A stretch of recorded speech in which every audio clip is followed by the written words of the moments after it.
Okay,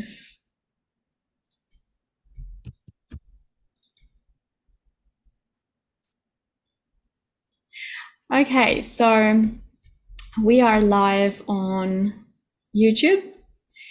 We want to welcome everyone that has joined us on YouTube and that is on Zoom with us. So welcome all to Take Charge of Your Health and to another health program. Our last presentation, reminding, was Eden Part 1, and today Brother John EverBlest will be presenting Eden Part 2. So I think we can all agree that we have been blessed with the previous several presentations that we've had with Brother John, and it is not a new way, but it is a different way of looking at health and natural remedies. So as always, reminding everyone that we will have a 1-hour session with Brother John, followed by a 30-minute Q&A segment. And we ask that you write down your questions either on Zoom in the chat section or YouTube live chat section, and we will address them as time allows. So with that, we want to welcome Brother John. Welcome back to the program. We want to thank you so much again for being with us. Well, thanks for having me. Yes, we have been blessed. We are looking forward to part 2 of Eden. It was really good last time, and we just know from the questions and from the feedback that people are definitely enjoying, because I get contacted by several people asking questions for you, and and just positive feedback overall. So it's been good. Excellent. Yeah, so I'll just offer a word of prayer and we'll get into the presentation. Dear Lord, we thank you so much again for another opportunity to come together. We know that these natural remedies that Brother John is presenting have been there all along, and you want us to follow the simple remedies that somehow have not been told to us by the people that we trust, the entities that we trust for health information. So we are grateful for this opportunity, and we ask you to help us to be accepting and understanding, and to see what it is that you want us to do, and how you would have us follow the advice and share with others as well. We thank you so much, and we ask all these in Jesus' name. Amen. Amen. Okay. Oh, 2 people actually showed up on Zoom. Thank you for that, because I can actually see you. The YouTube, I can't see it all. Anyway, so you ready for me to take the screen? Yes, please. Sure. Okay. We shall do what are all these screens I've got open? Screen 1. Share sound. Takes me just a minute. We change that. Go to here. Video start slideshow. From beginning. Flip it around. Oh, good. Okay. Are there any images or photos or videos blocking this presentation from your end? Nope. Okay, good.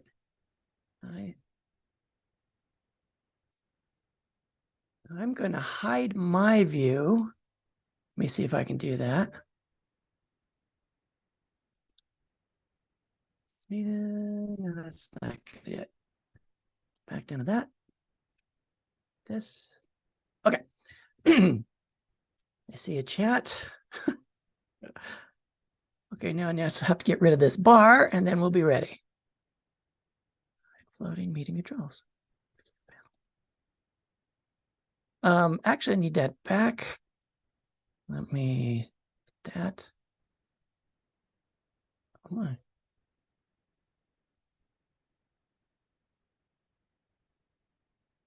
Okay. Eden, God's magnificent outdoor automatic healthcare system. This is part 2, amazing health recovery stories through outdoor living. Just so you know, I just was talking about this with a group of friends that are actually still here behind that door. And I've been told a number of times from different people that, John, you're the only one talking about this. You're the only one saying this stuff, which kind of convicts me that I really need to be the one to live this lifestyle. I was raised in the city my whole life, and I need to start living off the grid in a tent, which we're going to talk about a lot today. This is what I'm recommending will be our end time living. So we shall see this whole series. This one is particularly interesting to me. Okay, grab this, click that.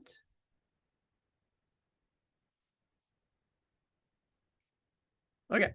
I'm going to calm down here for a moment. All right, God has embedded our healthcare into nature. When we separate ourselves from nature, we separate ourselves from our healthcare, which means we leave ourselves wide open to the weapons formed against us in these evil times. We dare not remain without that protection in such a time as this. Living, working, and sleeping in nature was to be our natural estate. That's how God designed everything. The historical stories that follow here show how others have lived and or worked and or slept outdoors and dramatically improved their health, even in the winter, actually, especially in the winter. Now, consider this presentation a practical introduction to acclimating to outdoor living. The stories that follow lengthen the chain of evidence that God's outdoor healthcare system is simple, easy, free, powerful, harmless, and automatic. All right, we start with story number 1. Number one is mostly just fun. I have about 20 micro stories, very tiny little stories. Here we go. Number 1, outdoor living versus artificial living. This is from the Health Question Box, 1920, by Dr. John Harvey Kellogg, page 115. Patients at the Battle Creek Sanitarium would ask him questions every Tuesday and Thursday, and he would answer them. And they put those questions in the Health Question Box, and eventually that question box became a book. So, question, does civilization make men? The answer, this is from Dr. Kellogg. Benjamin Franklin once told the following story, which presents the red man's views of college training. And this is the quote. It's a big paragraph, just one paragraph. After the principal business was settled, the commissioners from Virginia acquainted the Indians by a speech that there was at Williamsburg a college with a fund for educating Indian youth, and that if the Six Nations would send down half a dozen of their young lads to that college, the government would take care that they should be well provided for and instructed in all the learning of the white people. We are convinced, the Indians replied, that you mean to do us good by your proposal, and we thank you heartily. But you, who are wise, must know that different nations have different conceptions of things, and you will therefore not take it amiss if our ideas of this kind of education happen not to be the same with yours. We have had some experience of it. Several of our young people were formerly brought up at the College of the Northern Provinces. They were instructed in all your sciences. But when they came back to us, they were bad runners, ignorant of every means of living in the woods, unable to bear cold, which we're going to deal with that today, or hunger, knew neither how to build a cabin, take a deer, nor kill an enemy. spoke our language imperfectly, were therefore neither fit for hunters, warriors, nor counselors. They were totally good for nothing. Okay.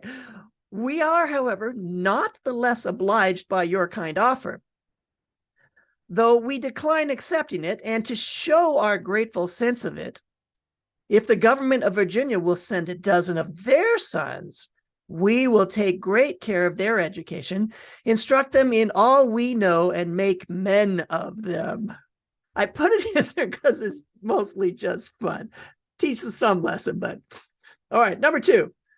The following story is excerpted from an article entitled Housebound by Mrs. E. E. Kellogg, by Dr. Kellogg's wife, page 236 of Good Health magazine, May 1905, if you ever want to look it up. Here's it quoted. In the effort made some years ago to civilize the American Indian, hold on, I got to move something here. Civilize the American Indians, a certain government agent in the Northwest built some comfortable, up-to-date dwellings upon the farms in his jurisdiction, which he succeeded in persuading the Indians to occupy. Well, that sounds good.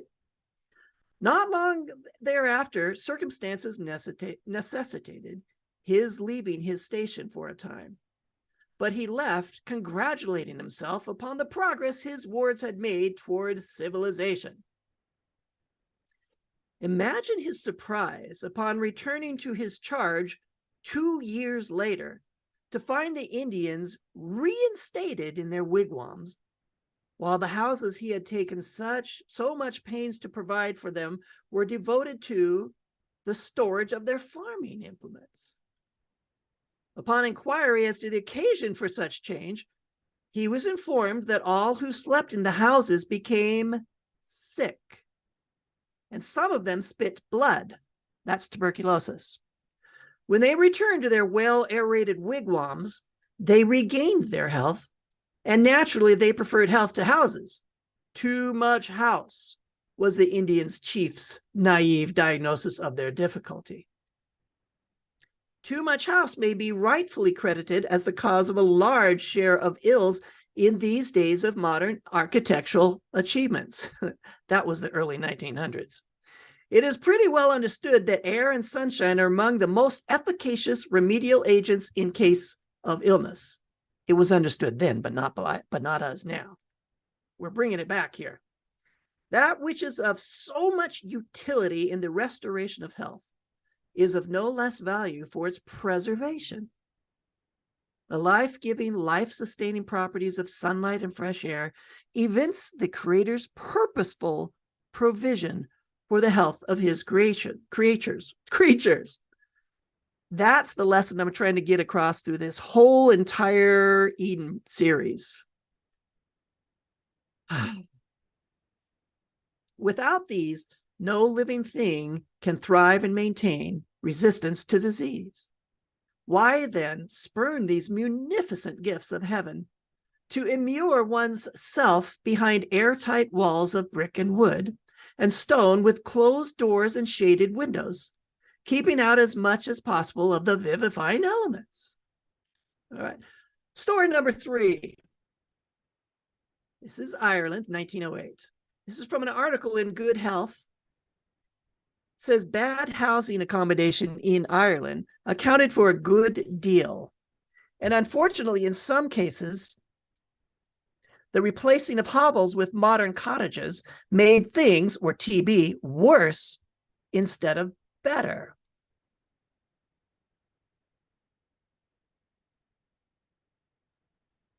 Hold on, this clicker is not working. One more time, try that again. Okay. All right. Made things worse instead of better. Because the occupants knew nothing about ventilation and the plastered houses were airproof as well as weatherproof, whereas the old loosely built houses that you're looking at let in the fresh air on all sides,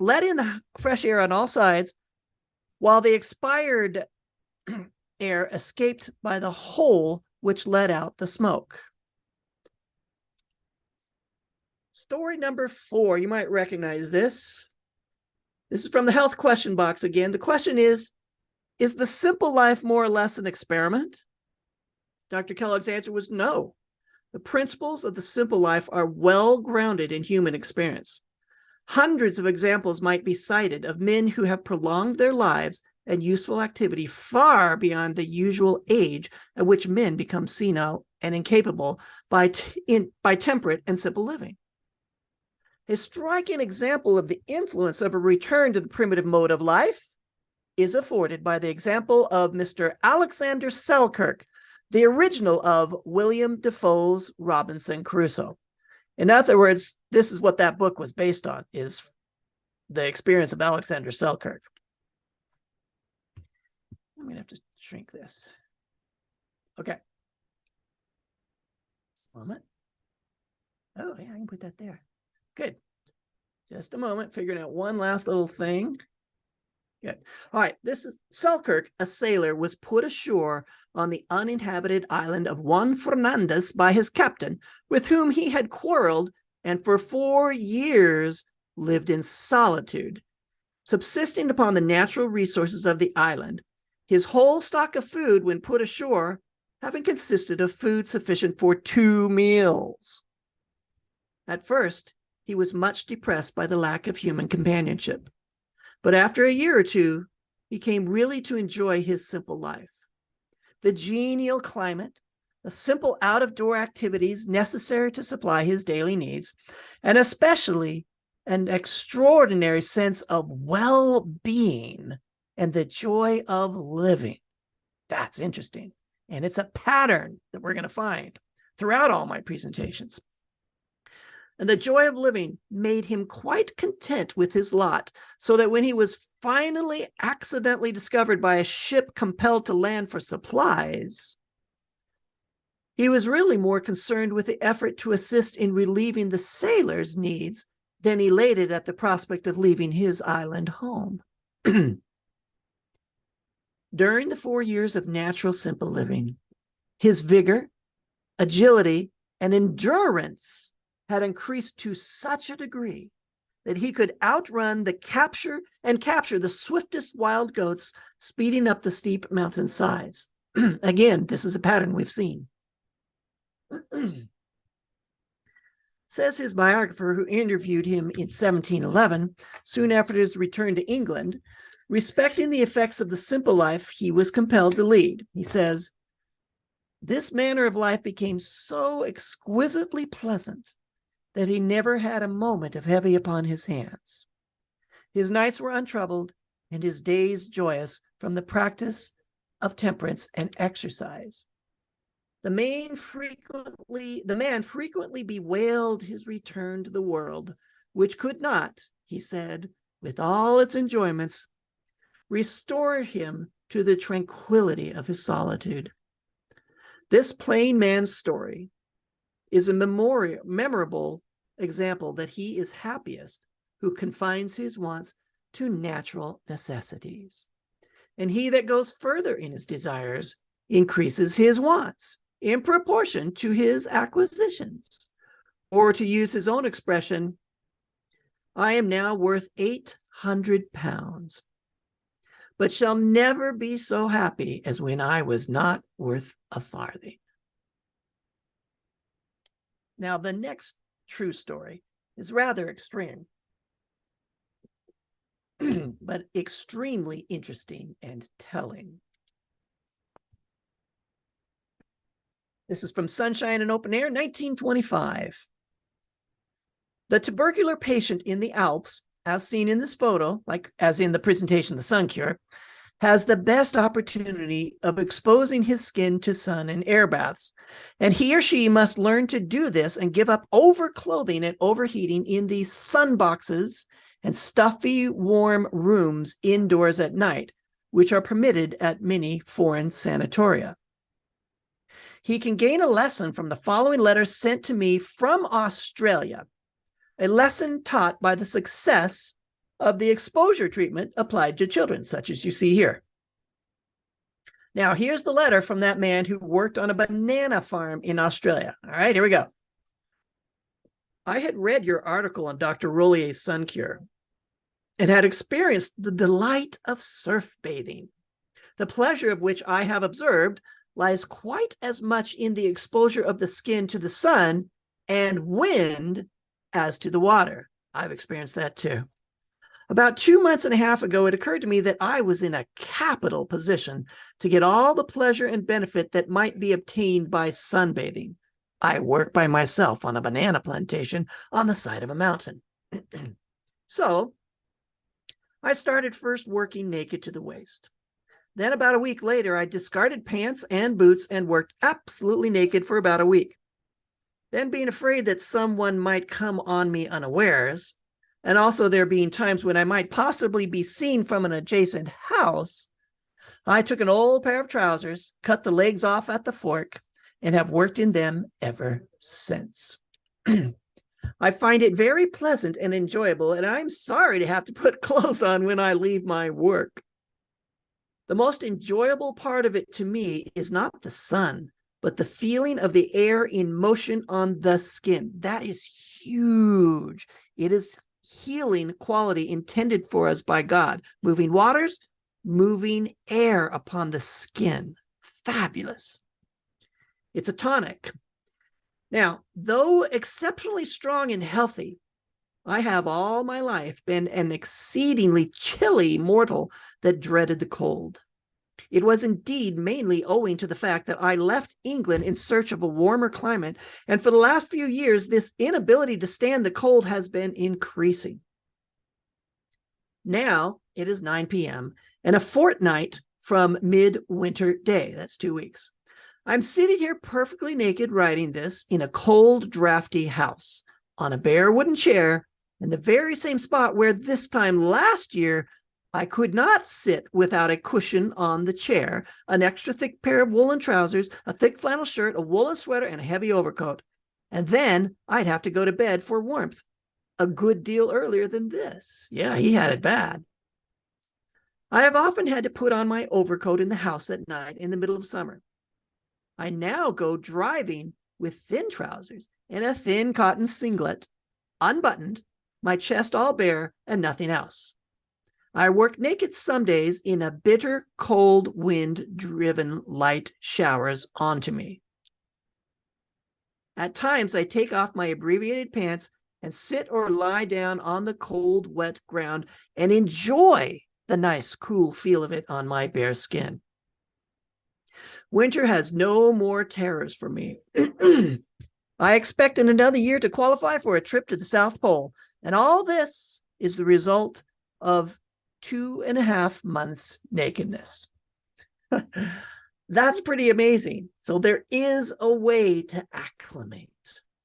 All right, now, God has provided a simple way for us to acclimate to weather changes. Next story, number 6.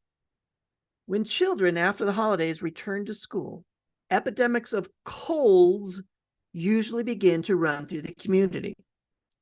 But in the holidays, they may paddle all day in the sea, bare-legged, exposed to far greater cooling than at school. They may shiver and be blue with cold after bathing, but they do not suffer from colds. This you will see as a pattern as well. The colds begin when the weather confines them in, we got to read that again. The colds begin when the weather confines them in shut up and artificially warmed schoolrooms and places of assembly. The pattern is there, folks. Number 7, in 1814, in an epidemic of typhus fever at Paris, some cases were placed in a building in one of the highest and breeziest parts of the city. These cases did infinitely better than those in regular hospitals. Infinitely better, that's their words. Number 8, since 1854, the sick of the Austrian army have been largely treated during 8 or 9 months in the year in a well-ventilated tents in preference to hospitals. The result has been beneficial both as a preventative and a curative measure. They knew this stuff back then. Gettysburg Camp Letterman Hospital, number 9. Typhoid fever cases treated in tents in the field recovered in larger percentage than those treated in the finely arranged, closed-up city hospitals. Now, this one's an important one. From 1900 to 1905, the overall mortality of consumptive patients in open-air wards, such as you see here, was less than half that of those who received the orthodox or indoor treatment of the day. This is going to be relevant to us, folks. This is just the sort of thing we need to know in order to understand the importance of open-air living and treatment. Yes, this is treatment. This is the prevention. Fresh air, cold or warm. This is Camp Brooks Emergency Open Air Hospital in Boston, influenza, treated with sunlight and fresh air. It means they ran out of hospital rooms due to the 1918 influenza. The Surgeon General of the Massachusetts State Guard, William A. Brooks, held that patients did not do as well in an ordinary hospital, no matter how well ventilated they were, as they did outdoors. Patients in indoor sun parlors were not exposed to direct sunlight all day as they were when outdoors. He reported that in one general hospital with 76 cases, 20 patients died within 3 days, and 17 nurses fell ill. By contrast, according to one estimate, the regimen adopted at the outdoor camp reduced the fatality of hospital cases from 40% to about 13%. Brooks wrote that the efficacy of open-air treatment has been absolutely proven, and one has only to try it to discover its value. All right, now story number 12 is next. This is Ellen White telling the story of a lady who sealed herself up indoors and the terrible results that followed. And it's shocking how strong she worded it. And it all applies to us, all of us. All right, this is one of the longer little stories, but it's really important. It has really interesting applications. Wow, is that pallor on her face or what? All right, this is her quote. Sister C has a diseased imagination. She has secluded herself from the air until she cannot endure it without inconvenience. That's interesting. The heat of her room is very injurious to health. It is to us too. Her circulation, that means her blood circulation, is depressed. She has lived in the hot air so much that she cannot endure the exposure of a ride out of doors without realizing a change for the worse. Her poor health is owing somewhat to the exclusion of air, and she has become so tender that she cannot have air without making her sick. How is that possible? It's her mind, for one thing. If she continues to indulge this diseased imagination, indulging in fear and anxiety, that's my words, she will be able to bear scarcely a breath of air. She ought to have the windows lowered in her room all through the day, that there may be a circulation of air. God is not pleased with her for thus murdering herself. This is a prophet of the Lord speaking here. It is unnecessary. She has become thus sensitive through indulging a diseased mind. Air she needs, air she must have. She is destroying not only her own vitality, but that of her husband and daughter and of all who visit her. The air in her room is decidedly impure and dead. Dead? None can have health who accustom themselves to such an atmosphere. She has petted herself in this matter until she cannot visit the houses of her brethren without taking cold. For her own sake and for the sake of those around her, she must change this. She could accustom herself to the air, increasing it a little every day until she can breathe the pure, vitalizing air without injury. The surface of the skin is nearly dead. The air was dead, and now the surface of the skin is nearly dead because of it, because it has no air to breathe. Its million little mouths are closed because they are clogged by the impurities of the system and for want of air. We're coming back to that. It would be presumption to let it in a free draft of air at once from out of doors all through the day, but let it be for her by degrees, change gradually. In a week, she can have the windows down 2 or 3 inches day and night. Lungs and liver are diseased because she deprives herself of vital air. Seriously? Just by not having your windows open? How many of us live that way? Wow. Air is the free blessing of heaven, calculated to electrify. Yeah, we're going to talk about that electrify thing too in a bit. Calculated to electrify the whole body system. Without it, the system will be filled with disease and become dormant, languid, and feeble. Yet you have all been for years living with a very limited amount of air. In thus doing, your wife drags others into the same poisonous atmosphere with herself. None of you can possess clear, unclouded brains while breathing a poisonous atmosphere. This applies to all of us. Now, just as an aside, how can air be described as dead if it's still breathable air? I don't get it. Well, how can air electrify the whole system? So what if Ellen White's use of the word electrify wasn't just a metaphor? What if she meant precisely what she said? All right. Have you ever been up in the mountains, at the beach, or in a thunderstorm and suddenly felt a huge boost in your mood and energy, just taking a deep breath of it? That's not just a feeling of awe. It may very well be negative ions, a negative charge, just as the Earth has on its surface, like we talked about in part 1. Negative ions are molecules floating in the air or atmosphere that have been charged with electricity. Negative ions, and they have a negative charge. Negative ions exist in nature in tons of places, including 1, ultraviolet rays from the sun. It creates those. Discharges of electricity in the air after a thunderclap or lightning strike. Number 3, wherever water collides with itself, like a waterfall or the ocean shore.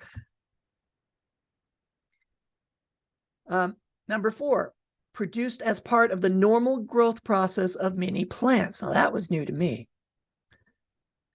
This negative charge has been shown to be beneficial to health in numerous ways, such as preventing or reversing asthma and depression, etc.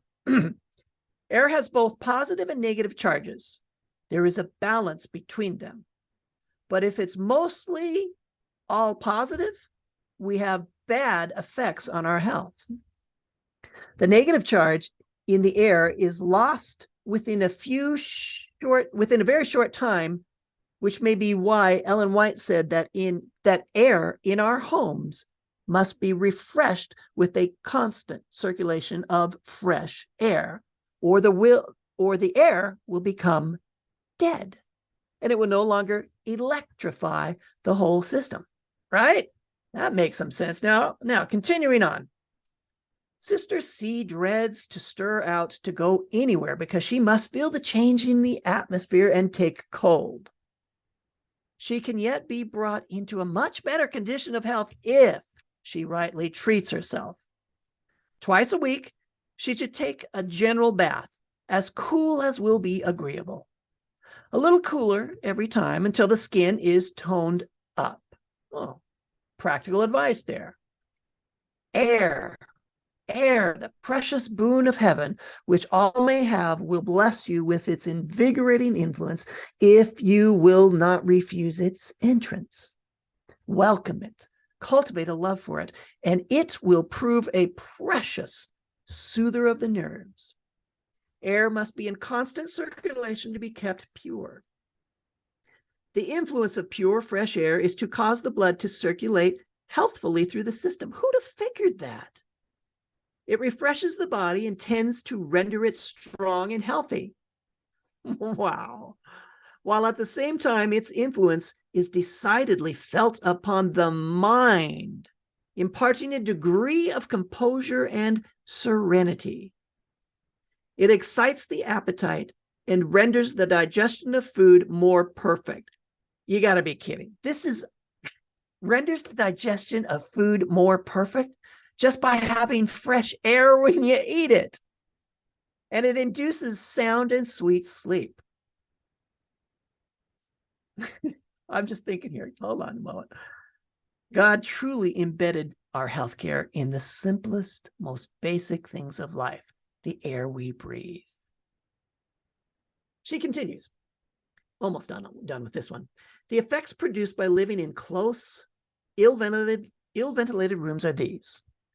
The system becomes weak and unhealthy. The circulation is depressed. The blood moves sluggishly through the system because it is not purified and vitalized by the pure, invigorating air of heaven. The mind becomes depressed and gloomy. We're coming back to that too. While the whole system is enervated, or enervated means loss of energy, and fevers and other acute diseases are liable to be generated. Your careful exclusion of external air and fear-free ventilation leave you to breathe the corrupt, unwholesome air which is exhaled from the lungs of those staying in these rooms, and which is poisonous, unfit for the support of life. Anyone opened up their windows since we started? All right, now, by the way, did you know that both wintertime SADS, or seasonal affective disorder, and sealing oneself up indoors in the winter both cause depression, gloom, and fatigue? So would it be reasonable to ask the question, could SAD be cured by opening a window to let fresh, cold, electrifying air in? What if SAD isn't as much about a light deficiency as it is about a fresh air deficiency? That's interesting. Would it shock you to learn that the merchants of Pharmakeia misdiagnosed the cause of a disease? Shocking. All right, continuing on. The last two sentences here. The body becomes relaxed, the skin becomes sallow, digestion is retarded, and the system is peculiarly sensitive to the influence of cold by not being acclimated to fresh, cold air. A slight exposure produces serious diseases if you're not used to it and you have a mindset that thinks it's harmful. All right, let's review the stated results of sealing ourselves up indoors in the winter. Bullet points, ready? Circulation is depressed. Poor health, akin to self-murder. Air is decidedly impure and dead, impossible to be healthy. Number 6, surface of skin is nearly dead because it has no air to breathe. Number 7, pores clogged by impurities. 8, lungs and liver are diseased. Air is no longer electrified. Number 10, the whole system will be filled with disease and become dormant, languid, and feeble just by not keeping your windows open. 11, creates poisonous atmosphere. 12, prevents clear, unclouded brains. It prevents that. We become weak and unhealthy. Our mind is depressed and gloomy. The whole system is weakened. It causes fevers and acute diseases. Corrupt, unwholesome, poisonous air, unfit for support of life. Number 18, the body becomes relaxed. The skin becomes sallow. Digestion is retarded. The system is peculiarly sensitive to the influence of cold. And number 22, a slight exposure produces serious diseases. Okay, we're going to make some applications to that. And here it is. In the wintertime, we can be eating a very healthy vegan diet, drinking lots of water, etc., exercising, whatever. But if we seal ourselves up tight indoors, we can expect to be toxic and diseased by springtime. With our lungs and livers diseased and our pores clogged with impurities, is it any wonder why so many develop skin rashes and so-called sun sensitivities when they finally step back into the spring sunlight. Some of the toxins could be reacting negatively to sunlight, causing rashes, and or sunlight is beginning to open those pores and draw those impurities out to the surface of the skin, where they irritate the skin, causing rashes. Does that make sense? Number 4. It makes more sense if you've seen my presentation called Cancer and God's Healing Sunlight. We talk about that. I mean, that's part of the chain of evidence. Number 4, the merchants of Pharmacia call those rashes polymorphous light eruptions. Notice they blamed light.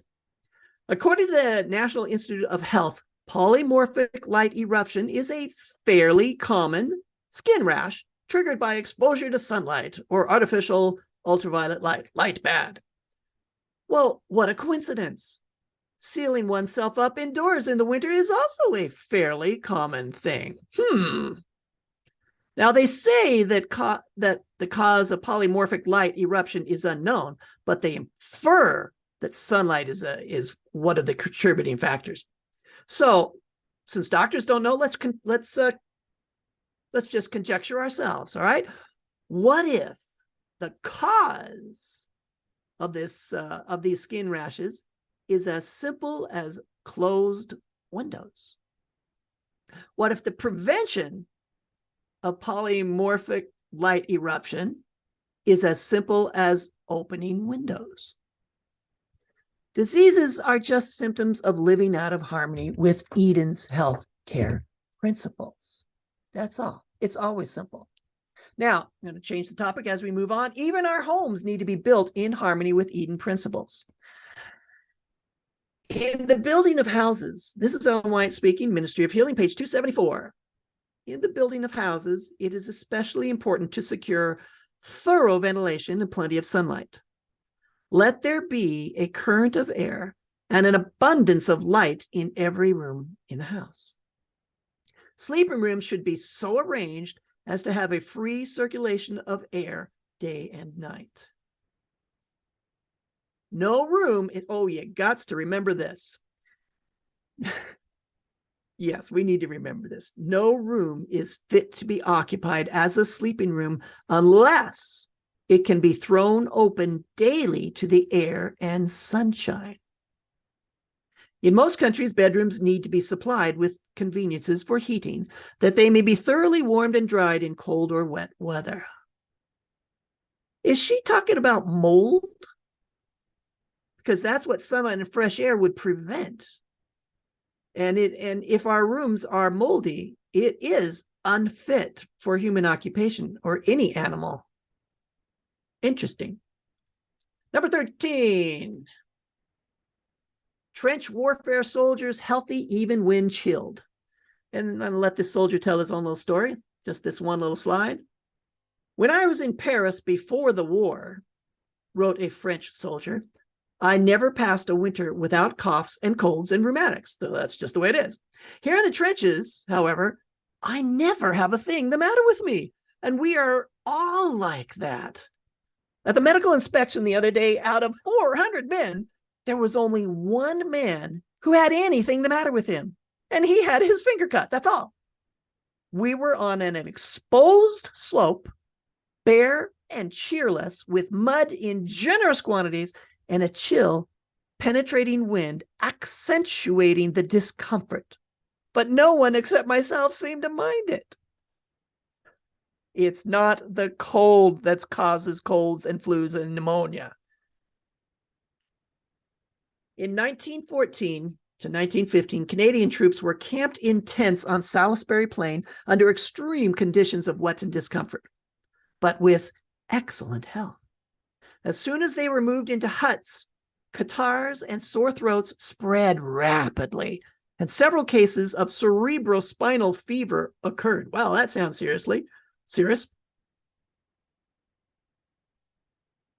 Nurses who shut themselves up for the evening are more affected by colds than their patients who live in open air shelters at sanatoria. This is from the Health Reformer, April 1, 1872. I believe that's Ellen White. Exercise in the open air, even in winter, is necessary for the healthful circulation of the blood. The pure, invigorating air of heaven is God's free gift to men and women, and it is impossible for them to be cheerful, healthful, and happy unless they appreciate these rich bounties and allow them to answer the purpose for which they were designed. What have I been saying? Automatic, embedded into nature, designed by God. We're going to talk about cold air. This is an article from Dr. John Harvey Kellogg, The Cold Air Cure. He says, cold air is a friend, not an enemy, a powerful healing agent, not a cause of disease. It is the avoidance of cold air that causes disease, not its presence. Dr. Kellogg knew more about this than anyone. He continues. Cold, fresh air has special value, says Dr. Kellogg in Good Health, because it stimulates the organs and all the functions of the body. It quickens the heart to the greatest activity and increases the number of red corpuscles in the blood. Oh, cold air. Well, now, cold air also contains more oxygen to the cubic inch than does warm air. Did you know that? He says in 6 breaths of cold air, 30 degrees, one gets as much oxygen as he would in 7 breaths of warm air, 100 degrees. Now, this principle, let's apply it here. This principle would explain why it's so much harder to breathe in saunas that rely on a closed cabinet and heated air at 130 to 140 degrees. That closed cabinet, of necessity, also means rebreathing one's own impure exhaled air plus the toxic vapors from your perspiring body. Hence, the body takes in 1/7 more oxygen in cold weather than in warm weather. This increased amount of oxygen is a matter of great consequence. Great consequence. This is why one feels better in cold than in warm air.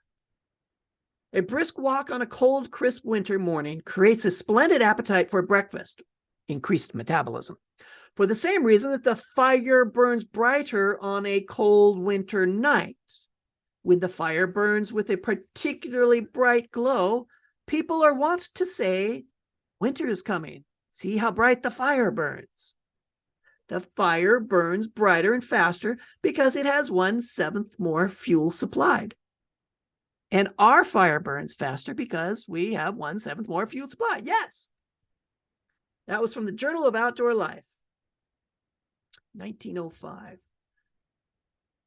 Number 16, Kimball House first open air school in Battle Creek. This is Eleanor and Virginia Kimball. These 2 sisters were the first 2 students at the first open air school in Battle Creek, Michigan. Their father started it in 1914 with Dr. Kellogg and another doctor. Open air schools were popular all around the world, by the way, in the treatment of disease and infectious diseases. The doctors at Battle Creek wanted to make sick children well and well children stronger to prevent TB and other infectious diseases. Now, just so you know, oh no, never mind, I covered that. Originally, 125 children from around the city were identified as potentially benefiting from the open air school, mainly children recuperating from illness or those from poor families. These were invited. But on the first day of school, not one child showed up. Yeah, well, the story gets better. So the children of the doctors were drafted to attend the school, including these 2 girls. Eventually, all 5 Kimball children attended an open air school. Okay. The daily routine of a hot, healthy lunch, rest periods, fresh, invigorating cold air, and lots of individual attention was proved very beneficial, and the town took notice. Soon other students joined them. According to the Battle Creek Inquirer, February 20, 1916, the tide of sentiment turned so suddenly and completely in its favor that those at the head of the schoolwork are overwhelmed with demands and entreaties of parents who want their children given such health-giving opportunities. Yeah, no one showed up the first day. The title of that article is significant. It was, "Open Air School Becomes Very Popular Here, and Provision Must Be Made to Extend System."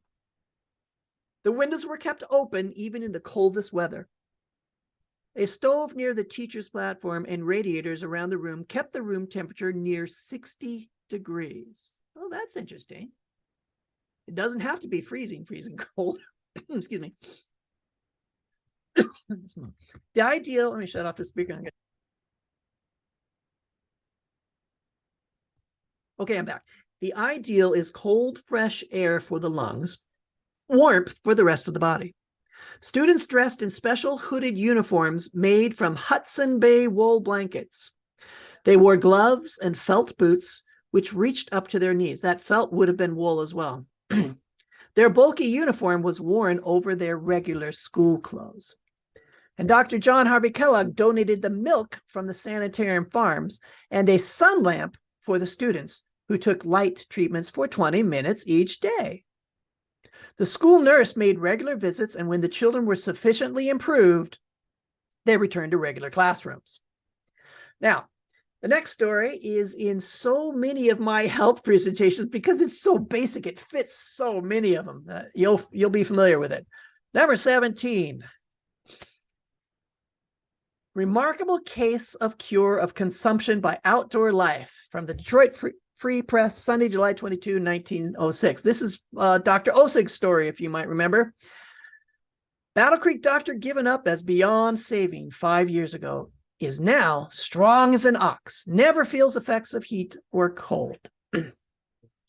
One of the most marvelous cases on record of complete cure of pulmonary consumption simply by outdoor life and fresh air is that of Dr. Herbert Osig of this city. 5 years ago, it was announced to him that he had tuberculosis and was beyond recovery. He decided, however, that he would not die. That works. Since that time, he has lived in a tent, summer and winter, and is now cured by the strenuous treatment which he has subjected himself to. By the way, that treehouse looking thing up there, that's where Dr. Kellogg slept. Healthy or not. And his children slept in tents like these, and they had a mansion, which there's the mansion. Anyway, Dr. Osig has a tent 12 by 14 feet in the Grove at the home of Dr. John Harvey Kellogg. Dr. Kellogg owned the entire block. It was 2 blocks wide and 3 blocks long. It is a framework of wood covered with wire netting with a screen door for an entrance. This is the type of tent I'm looking for. I have to build it. There is a canvas top and a fly. There are canvas sides and ends to the tent, which roll up, but are never lowered except during a rain or snowstorm, and then only upon the side which the storm is approaching. There is a wooden floor. Notice that, a wooden floor, not a plastic tent floor. That will cause mold underneath and you'll still be sick. Wooden floor. In this tent, the doctor sleeps all winter with the sides open and with no stove or fire. Often in the morning, his bed is covered with the snow sifted through the screening. In the summertime, when he comes to his tent in the evening, he puts on a light, open-breasted shirt and a thin pair of white trousers. He goes barefooted and bareheaded constantly, except when in the city on business. He never wears underclothing. Now, that was from the July 1905 Good Health magazine. The outdoor gymnasium at the Battle Creek Sanitarium is where patients went to get as much sunlight as possible, and he's standing in that. Sunlight was considered to be the most effective of all their treatment modalities. They had a lot of treatment modalities. At night, he goes to bed stark naked. About 10 o'clock, he pulls a blanket over him, and sometimes about 1 o'clock, he covers himself with a second blanket. He never feels in the least the effects of heat or cold. In the morning, he takes a 10-mile run and then a bath. Twice a day, he again takes runs of 2 miles each. Frequently, he walks to Kalamazoo and back, a distance of 50 miles. No one said he did that on the same day, but no one said he didn't either. His health is now perfect, his muscles like iron, and he is an athlete. He is visited by hundreds of patients from the sanitarium. The professors at Yale College have extended to him an invitation to visit that institution in September, and he has accepted. Well, let's take a moment and consider that. What if hundreds of people visited us for curing all manner of disease, even cancer, by a simple outdoor lifestyle? An outdoor lifestyle that we model for them, If we want to be noticed, we must do something notable. If we want to vindicate God's healing agency, let's vindicate him big. If nature does the healing, God gets the credit. Someone is going to do this, and there's a movement toward it now, and they're going to do it. This is going to happen.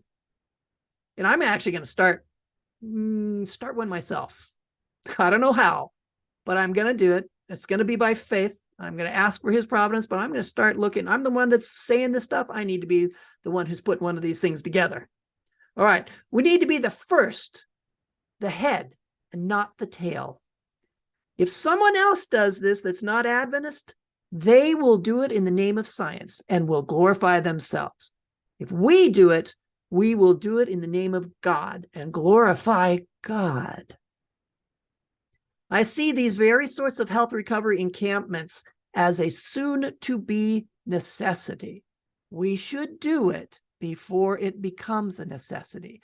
That way, we will be the head. We will lead. We will lead by example. We will vindicate God. They'll look to us. They say, hey, those Adventists have already been doing it. Let's go see what they're doing. All right. Dr. Osick never uses meat or vegetables, salt, pepper, or other condiments, but lives entirely upon fruit and nuts. There are several other persons living in tents near the doctor, among them being George H. Allen, the champion pedestrian of Great Britain, who recently arrived in the country. Champion pedestrian, by the way, means he's a speed walker professionally. Allen is shown with Osig in the picture herewith. Osig is holding a fawn, there being 19 deer and fawn in the park in which the doctor is tenting. The park is on Dr. Kellogg's property. It's his deer park. Now, did you notice that the outdoor cure didn't just cure him of TB? It made him a robust, powerful athlete, acclimated to all weather conditions, resistant to disease and cold within a year or two. He was far healthier after the outdoor cure than before he ever got sick. Remember, doctors pronounced him as beyond saving. You note the world was clamoring for his story. It's what happens when we live those advanced principles of health reform. All infectious patients at the Battle Creek Sanitarium were assigned to live in open-air tent colonies outside, even in the winter. They were not allowed to stay inside the sanitarium building. Now, here's what Dr. Kellogg said about those patients in open-air tents in the wintertime, and it's very unexpected. Oh, now you're going to expect it. Sanitarium patients, although struggling with such formidable maladies as lung and bone tuberculosis, thrive best, oh, that's sounding interesting, make the surest and most rapid progress toward recovery in the winter months. Seriously? How is that kind of rapid healing possible without sunlight? Cold air was more effective than even sunlight. Unbelievable. All my life, I have been perplexed as to why God shuts off nature's healing agencies in the wintertime. Why would he do that? Now, finally, there's an answer. God did not shut off nature's healing agencies in the winter. He just activates different healing agencies in the wintertime. In this case, cold, fresh, electrified, invigorating air is the healing modality. God told us right after Adam and Eve fell that he would curse the earth for man's sake. The curses that God placed upon the earth caused the freezing winters. But the very cold itself was for our sake, for our healing. It may not actually be so much a lack of sunlight that's making people sick in the wintertime, but rather a chronic lack of a fresh, electrifying air, especially cold air. And that means that there is no such thing as a cold and flu season. It's the season of sealing ourselves up indoors, which means we need to allow our sleeping quarters to be filled with cold, fresh, circulating air every night as our body is kept warm under the blankets. This means that for optimal health, we can at least sleep with windows open in our homes. Cold air is the healing agent in wintertime. Ellen White says, I shall have more to say about these matters later, but I wish now to say that all patients should keep out of doors as much as possible, and many will be benefited by sleeping in the open air. My lady workers have slept out on the veranda all winter and have been free from coughs and colds. It's such a simple thing, isn't it? It costs nothing.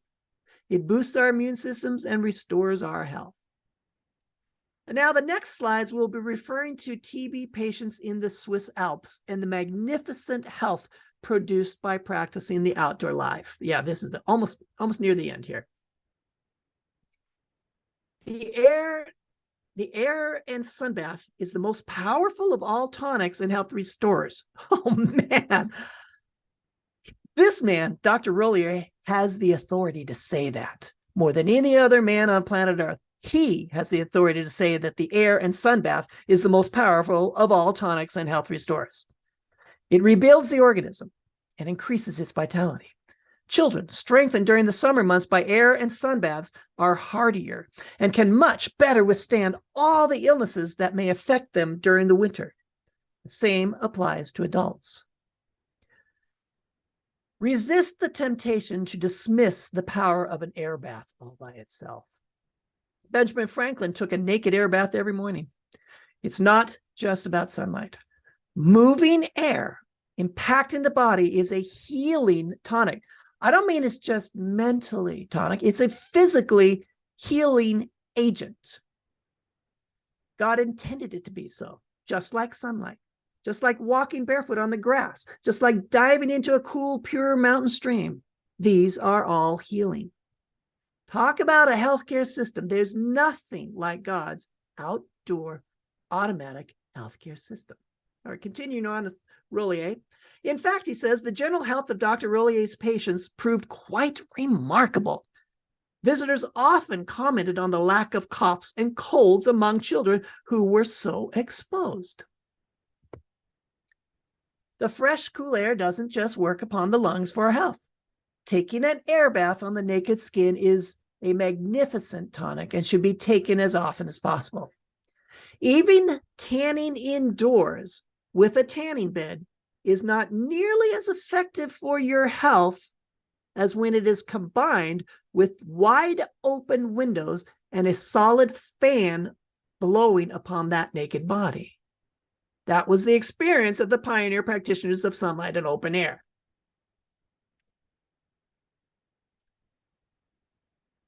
The patients at Layson also continued to improve in the outdoors, even in the wintertime, even though vitamin D production was allegedly absent. Was this because they had stored vitamin D up during the warmer seasons or something else? Was there still some healing energy in the winter sunlight? Infrared light, perhaps? Yeah, I've seen some articles on that. Was it the cold itself that increased metabolism, which sped up healing? Was it the tonic effect of cold? Was it the higher concentration of oxygen in cold air which causes the fires of life to burn brighter? In other words, speed up healing. We have been told all our lives that cold air is to be avoided because it causes colds and flus and pneumonia and death. They tell us that sunlight is to be feared, for it causes cancer and death. We are told that we must have drugs to manage our ever-increasing chronic ills. We are made to believe that there is no better way and that there was never a better way. Folks, it is time to stop even listening to the philosophies of the merchants of pharmakeia and to start implementing God's magnificent outdoor healing agencies. What a treasure trove of healing power. Now, how is it possible? How is that picture there, possible in the wintertime? All right, here's the explanation. Laysan was known to be a place that was almost devoid of wind or breezes. They were not chilled by breezes. These children could not do what they were doing here in the wintertime had there been a cold winter breeze. The sunlight and lack of wind enabled this type of therapy. This cannot be done just anywhere, no. And they acclimated to this over time and became hardened to changes in temperature and disease. The circulation became balanced and normalized because the skin circulation was dramatically improved with the tanning and exercise during the summer. The next slide is my absolute favorite, and it's the last slide. Some have asked me, oh, shoot, it's not quite the end yet. Well, didn't Ellen White tell us that we must cover our limbs for health? Yes, she did. She said some really strong things about that too. But she also said the following statement for the possibility of acclimation. You ready? Boys accustomed to exercise out of doors, accustomed to it, become inured or hardened to cold and exposure, and are actually less liable to colds when thinly clad than the girls, because the open air seems to be their natural element, the boys. Delicate girls accustom themselves to live indoors and in a heated atmosphere. And yet they go from the heated room out of doors with their limbs and feet seldom better protected from the cold than while remaining in a close, warm room. The air soon chills their limbs and feet and prepares the way for disease. We must acclimate carefully and gradually. And the sun cure pioneers proved that God has made it possible through a tan and through acclimation to meaningfully increase the vascularity of the skin of the body, which can help acclimate the body to cold, the same way the face the same way the face can through its increased vascularity, and more or less balance the circulation of the body. So now the next and final slide is from one of the pioneer practitioners of the sun cure movement. It is my favorite quote in this entire presentation. We're going to leave you with that. Regarding this is Professor Leonard Hill. He says, regarding the newcomers at an English alpine sanatorium, it is noticeable how quickly they respond to the climatic conditions, and in 2 or 3 weeks, look and feel in better health. The writer, discussing the climate with 4 of those men, all cases of arrested disease, TB, able to engage in vigorous outdoor sports and looking strong and healthy, found that they all agreed that they had never known what it was to be really well and feel the full joy of living till they were impelled by tuberculosis to practice the outdoor life. That's what we want our patients to say. God has embedded our healthcare into nature year-round. When we separate ourselves from nature, we separate ourselves from our healthcare. All right, let me try to get out of this.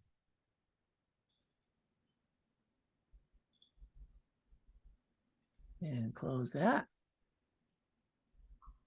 And that. And where are we? There you are.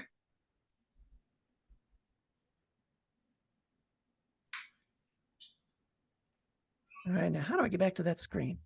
I think I did something. Oh, I have to get to a button that says stop screen share, and I closed that toolbar and I'm not sure how to open it back up again.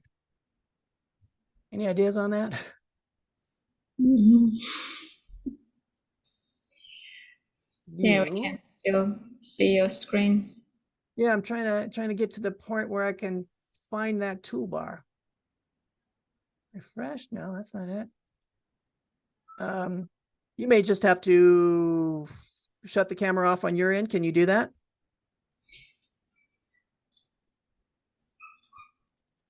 Or shut the screen share off. It's gone. Okay. It's completely gone. The whole Zoom. Oh, here it is. There's something. Start my video. You can start your video, yes. Maybe that'll show it up again. We can still see your screen though. You're still, I think, sharing. So I'm not sure if you can't see that's problem. There's no toolbar. I closed it, but then wait a minute. Let me try something else. That's not working. How does one solve that problem? Anyone know how to get that back? Toolbar tab. Nope. Well, we can still ask and answer questions, right? Yes, that's right. We can have a chat while you are trying, I guess, to unshare the screen or stop the screen sharing. Yeah, I'm trying to figure out as well if I can do anything from my side, but it doesn't seem like I can. Okay, so it seems like that worked. Yeah, that did work. Okay. Yeah. All right. Awesome. So that was really good, of course. And anyone that has watched our previous presentations will know that you do touch a lot on those real life stories, which are really encouraging. It's not just information, which we can see. And what is incredible as well to see that Ellen White and Dr. Kellogg have been talking about these things, over 100 years ago, and they were right about all of that. It's just unfortunate that, as you were saying, we're supposed to be the head, but we have become the tail in a lot of the things. So yeah, it's good to revisit and see what it is that the pioneers knew that we should take up again.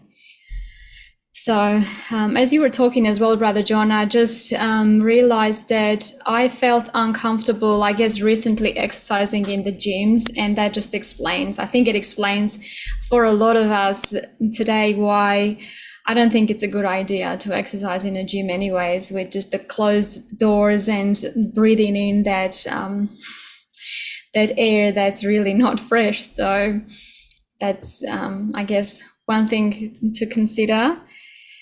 And you touched on the power of the mind as well, which again, it is very interesting that we can make ourselves sick just by thinking that we are going to get sick from fresh air, for example.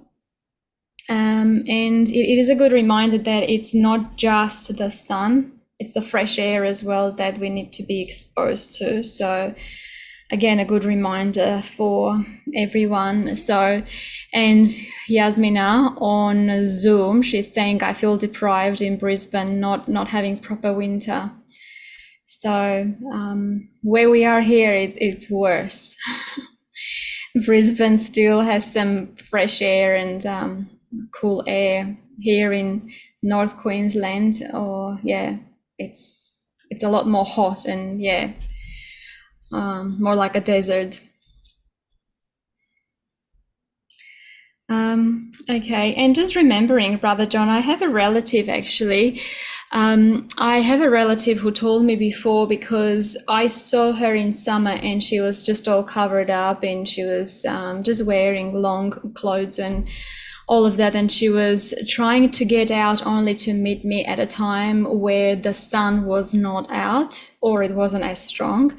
And I asked her, and she said she actually breaks out in a rash from the sun. So I wasn't sure how to address that at the time, because I thought it's a little bit more extensive than just the sun. So it seems like, would you say, more like multi-dimensional approach with diet and maybe just gradual exposure to the sun can possibly help, or there could be other underlying issues that need to be addressed? Yeah, I just wrote something up here in another presentation about well, let me tell the story. Someone contacted me a while ago when the sun cure presentation came out, asking about polymorphous light eruptions. What that typically is when someone who has been indoors all winter, they step out in the spring sun and they react with the sunlight. Does that describe your friend or the person? It could be.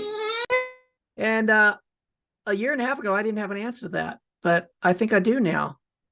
From what Ellen White said in Fresh Air, that what we just read. Oh, that's right. We just covered that. It's in this presentation. I was thinking about that as you were talking about it. I was just thinking, does that apply maybe to her situation? So yeah, that's what I would say. I'd tell her that story. It makes sense. It finally makes sense, because who's going to check that someone has, what doctor say, hey, open a window, you'll heal? No one will tell us that. Doesn't make them any money. yeah, that's but true. That's really what I have to answer for that one. Yeah. Yeah, exactly. Okay, so well, this question is, John, thank you. How do you apply it in your life? Also, when I visited the Bedouins in the desert, they kept their bodies cool by covering them, typically with white robes, loose fit. Yeah, I worked with no, not the Bedouins. Your microphone's off there, Oli. Okay, they covered themselves with black clothes. The whole body was covered in black clothing. Oh, that can't be good. They said it keeps, it was natural fibers, and they said it keeps the body cool. Interesting. Natural fibers mean like as in yak wool? Look, I don't know. It's a long time ago. Nowadays, it's probably polyester, but in those days, it was like wool, yak wool. Wow. There is something to wool, by the way, that is healthy. It's on my list to study and make a presentation on it. Yes, I would love to learn more about it, because, you know, the Bible says we shouldn't wear linen and wool together. And I'm studying a bit the frequencies of different clothing. Yeah. They say that linen has the highest frequency, but it gets completely annulled when you wear it together with wool. And I don't understand it, but the Bible already talks about it. There is a book that I saw online about that. I read the whole thing, but it didn't say much. Not enough, but there was a doctor, he claimed to have lots of healing stories, but he didn't tell us any because no one would believe it, which I find suspicious. I don't know. I haven't researched that yet, but now when you say, John, thank you, how do you apply it in your life? When you say yes, what is you walk around in underpants in the middle of winter in your neighborhood? Now, how am I going to answer that? No. All I've done here is I've told historical stories, and you can take away from it whatever lessons you want. What I want to do, what I encourage people to do, what I encourage institutions to do is create Dr. Kellogg's Battle Creek Sanitarium open air gymnasiums. with those tall 15, 16-foot fences, privacy fences. And inside that gymnasium, they also had special private booths to get completely naked for yourself. I almost went this last Tuesday to pick up some fencing, used fencing, so I could finally fence in my backyard and mow the lawn in, Mesquivies or whatever. But something fell through and didn't work out. But I'm going to be doing that. I'm looking for a tent to buy as well, but I think I'm going to do more than this. I have to talk it over with my wife yet, but there may be an opportunity for me to work with an organization to actually start proving the concept in a certain place where we live in tents, we treat people in tents, we live off the grid, and it's just not in a place I want to be. It's the wrong state. Yeah. Anyway. Cool. Okay, so we have another question, and the question is, how long should we be out in the cold air to get the benefit of healing? I have not come across that answer, so I don't want to guess either.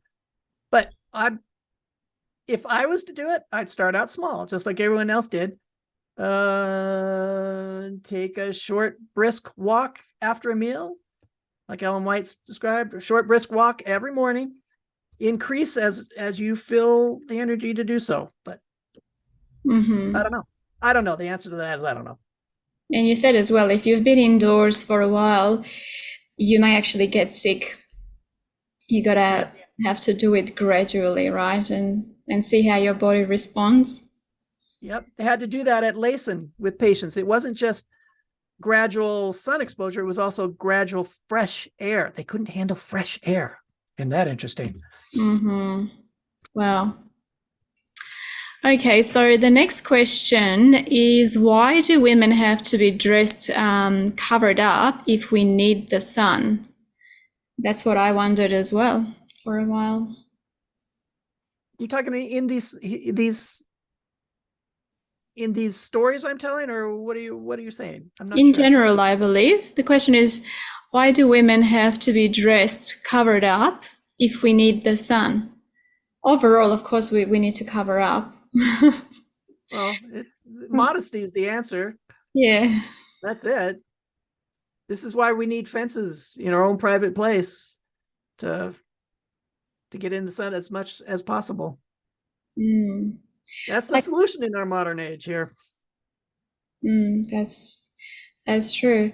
Again, I guess I mentioned last time as well, with apartments, it's going to be difficult if your only hope is to just get out you won't be able to do that in the street. But in our backyard, for example, I know where it's covered up. I know where the neighbors can see. I know when the neighbors are going to be home and everything. And the kids, I will let the kids especially walk around just in underwear, for example, and just get the sun as much as possible, or just jump on the trampoline that way. So I guess for each case that's going to be different, right?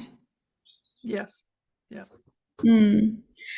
Okay, so the next question is, do we have all the nutrition for our well-being to eat only fruit and nuts? I guess from the example you brought. That's a good question. Again, I don't have an answer for that, but Ellen White did. She said, without explaining why, she said we need to eat a wide variety of healthful foods from the garden, picked fresh from the garden if possible, prepared as simply as possible. I've also heard someone say that, and I found the quote, I just got it buried somewhere here, that the remnant near the end will have made a decision that in order to, the safest thing they could do was eat a diet that was consistent with Adam and Eve's diet before the fall. Isn't that interesting? A lot of the food we know is deficient in the nutrients that we eat today. I was watching a documentary that they were saying up to 60% the supermarket bought fruits and vegetables are deficient in vitamins compared to what they used to be, let's say 20 years ago or something. And it is a bit scary when you think about it, that 20 years ago you would, on the same diet, you would get more nutrients than today. So yes. Well, this is one of the reasons why we eat a wide variety, to make sure we get it. And it helps that it's from different places. It's good that we're supposed to be growing our own food. That's the ideal. But when we obey all the laws of health as best we can, they make up for some of the deficiencies in our food, because it makes our bodies more efficient. It makes uptakes of nutrients more efficient. So God told us that this is what we would be eating at these end times. So he must have figured that if you obey my laws, I'll take care of you. I'm not sure on that. I can't say that. I think our only safety is to trust God and eat what he places within our reach as helpful as possible, obey those natural laws. And he's promised that if we keep his statutes, that he will keep us healthy. It's not just about what we eat. It's also about obeying God's statutes and his promise, claiming his promise. He will keep us healthy, but we must obey his statutes. That's true.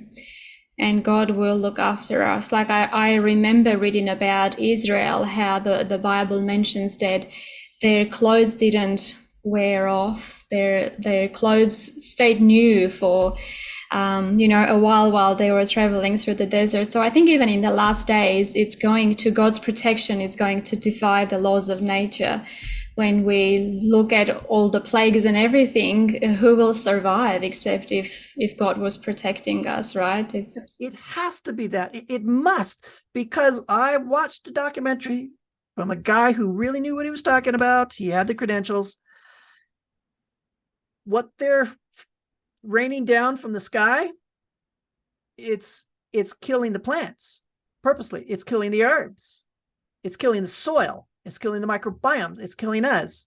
We don't have any control over that, except we claim those promises and keep God's statutes. We won't even be able to necessarily trust our own healthful medicinal herb garden, because they rain their poison down on it. So everything must be obeyed. And now when we bless our food, it means something when we ask God to bless our food. And that's true. There was a person, I heard a story, this person was saying that when I sit down to eat something, I pray that God will remove all impurities, all the bad stuff from my food, and I'm afraid that when I open my eyes, there's going to be nothing left on the plate. Okay. Yeah. So I guess we just pray in good faith and, follow what God has told us to do, eat the fruits and nuts and vegetables that we are supposed to, and the rest is not up to us, right? Yeah, that's it. That's perfect. That's what Eden 3A and 3B cover. It emphasizes that the paradigm shift is that now we depend upon God, and then his nature, and then our own useful labor outside, and then maybe man's treatments, man's therapies. But currently, things are exactly the opposite of that. New start: nutrition, exercise, water, sunlight, temperance, air. God, he's last. No. God is first. Exactly. So we don't have too much time, and I just want to address another question just quickly, Brother John, if you can. Fans and aircon. I have noticed that fresh air obviously is very different from the fans in our rooms and aircons, the air conditioning system. So Would you elaborate a little bit on that? What it is that makes us sick when it comes to that? Because I have noticed that even with the kids, even us, we will wake up with a blocked nose, or we will get a bit sick. Not seriously, but we will feel the effects. Like, what would be the difference there? The fan circulating the air in the room. Or what? What are the two options? One fan and one what? The aircon, the air conditioning. Oh, air conditioning. Yeah, Central air or all right, central air. Central air is designed to bring in at least a certain percentage of fresh air is always coming through it. But it goes through filters, it goes through metal things. And by the time it reaches you, it's probably not electrified anymore. A regular fan, it just blows what's here. The most important part is to have your window open to whatever degree you can tolerate. Yeah, that's right. And like I was saying, where we live, it's sorry. You said stuffy noses as well. Yeah, but the kids, especially, for example, will wake up with stuffy noses if the fan was on all night, for example. Even just the fan, not the aircon. We don't leave the air conditioning on all night, definitely. Interesting. You have a mold issue?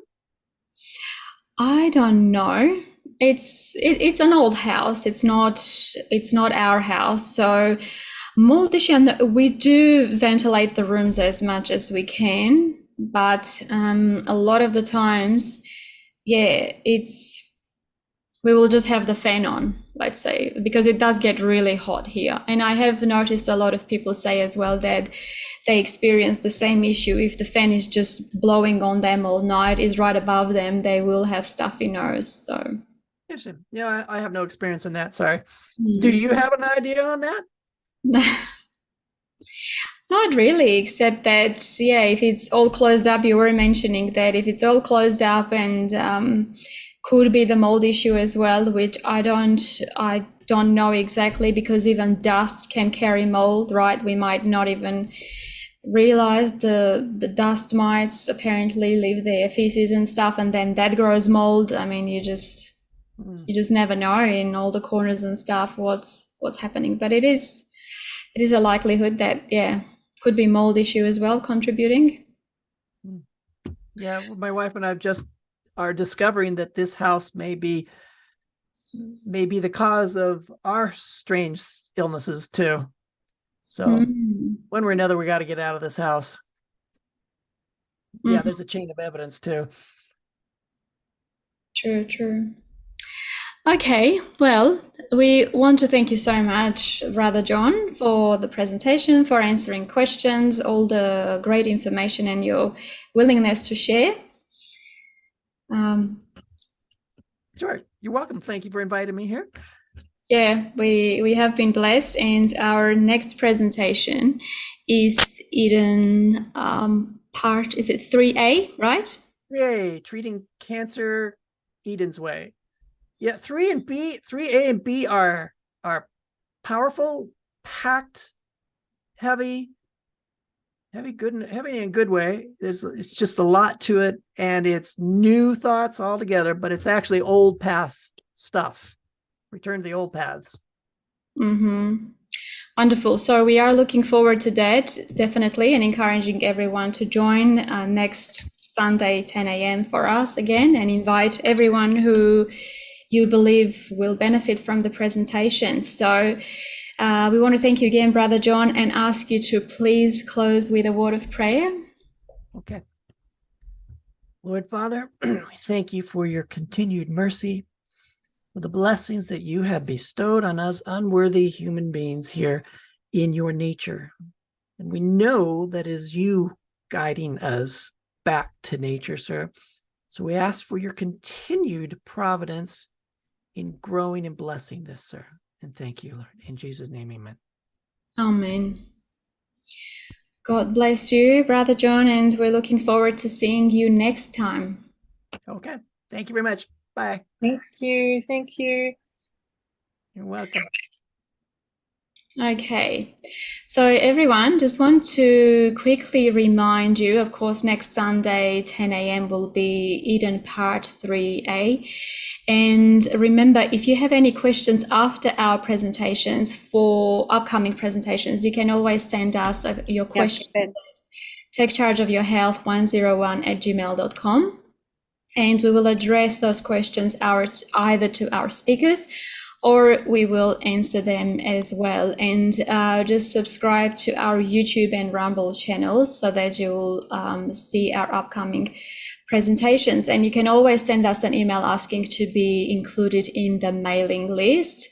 You can visit the suncure.com and you will see if Brother John's ministry resonates with you. You can make a donation, help his ministry grow as well.